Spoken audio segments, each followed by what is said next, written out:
ভাঙাহাট। তবু সেখানে আমি একটুখানি আমার কিছু কথা, আমার বিশেষত আমার এখনকার যারা নতুন ছাত্র দিবাকরবাবু বললেন তারা প্রায় আমাদেরকে চেনে না, তা না চিনুক, যারা পুরনো তাদের মধ্যে অনেকে এসছে, এখানে অভিভাবকরাও অনেকে এসছেন। আমরা পুরানো ছাত্রটা অনুরোধ করবো, স্যার আপনার লেখা যদি একটু শোনান।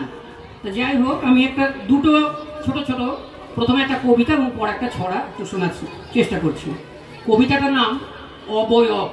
অবয়ব দেহ আর কি। দেবদারু হব নিজেকে বলিনি কখনো, বুকে যদি থাকে নদী, নরম জলের মৃদু গান, গুল্ম হলেও কোনো ক্ষতি নেই।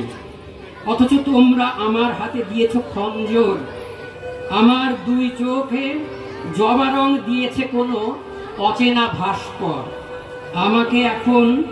আমাকে এমন ভয়াল জেনে সবাই পিছিয়ে গেছে আড়ালে কোথা। এটা হচ্ছে কবিতা। আর একটা ছড়া, আমাদের বাঙালিদের কোনো অনুষ্ঠানে তো মিষ্টি ছাড়া হয় না, এটা মিষ্টি বা সন্দেশের কথা একটুখানি বলি, এটা আশা করি ছোটদের একটু ভালো লাগার কথা। এবার বিজয়া। কাকার বাড়িতে কোনো পাখি নেই, ভোরে গুটি কয় কাক, দিনে তারা ডাকে তবে মাঝরাতে ডাকে মালিকের নাক।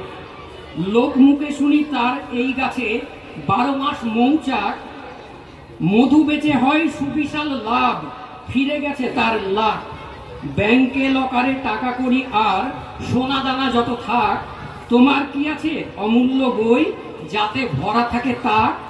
শেরশাহ নাকি চালু করেছেন এদেশে ঘোড়ার ডাক, তাহলে কি যত অশ্বের দল আগে ছিল নির্বাক।